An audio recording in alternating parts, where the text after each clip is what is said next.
Hello everyone, welcome to new success zone. इस video में आज हम लोग बात करेंगे भूदान आंदोलन के बारे में और इससे जुड़े हुए सभी महत्वपूर्ण तथ्यों पर हम लोग बात करेंगे।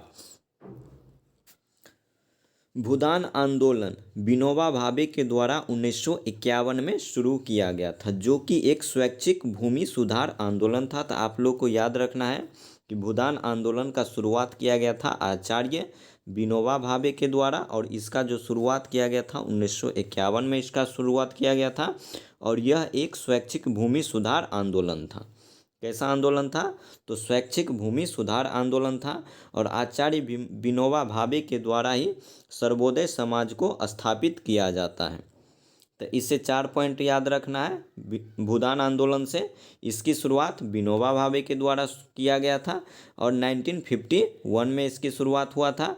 और यह एक स्वैच्छिक भूमि सुधार आंदोलन था और सर्वोदय समाज को भी आचार्य विनोबा भावे के द्वारा स्थापित किया जाता है।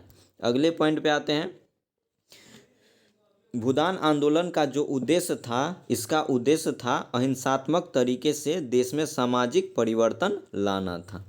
कैसा परिवर्तन लाना था? देश में अहिंसात्मक तरीके से देश में सामाजिक परिवर्तन लाना था। अगले पॉइंट पे आते हैं। 18 अप्रैल 1951 को आचार्य विनोबा भावे को भूमि का प्रथम दान मिला था। तो पूछा जाएगा कि भूदान आंदोलन के अंतर्गत किस व्यक्ति को भूमि का प्रथम दान मिला था? तो भूमि का जो प्रथम दान मिला था वह आचार्य विनोबा भावे को मिला था और ये 18 अप्रैल 1951 को मिला था। अगले पॉइंट पे आते हैं। उन्हें यह भूमि तेलंगाना क्षेत्र में स्थित पोचमपल्ली गांव में मिली थी। तो यह विनोबा भावे को जो भूमि मिली थी वह तेलंगाना क्षेत्र के पोचमपल्ली गांव में मिली थी। अगले पॉइंट पे आते हैं। 1955 में आंदोलन का नया रूप, जिसे ग्राम दान के रूप में पहचाना गया। तो 1955 में आंदोलन का नया रूप के रूप में जिसे पहचाना गया था उसे ग्राम दान कहा जाता है, या इसे ही ग्राम दान आंदोलन के नाम से भी जाना जाता है। और ग्राम दान का अर्थ पूछा जाएगा कि इसका अर्थ क्या होता है? तो ग्राम दान का जो अर्थ होता है, इसका अर्थ होता है सारी भूमि गोपाल की है और इसकी शुरुआत उड़ीसा से हुई थी।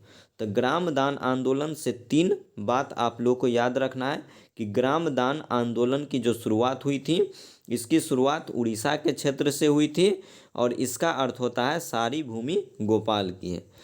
और इससे संबंधित 3 महत्वपूर्ण व्यक्तियों को याद रखना है कि सर्वोदय समाज, सर्वोदय सबसे 3 महत्वपूर्ण व्यक्तियों का याद रखना है।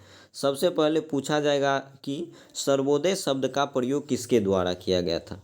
तो सर्वोदय शब्द का जो प्रयोग किया गया था ये महात्मा गांधी के द्वारा किया गया था।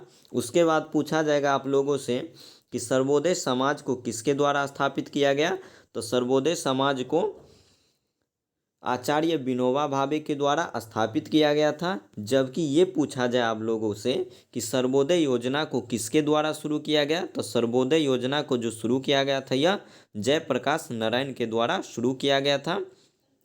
Thank you.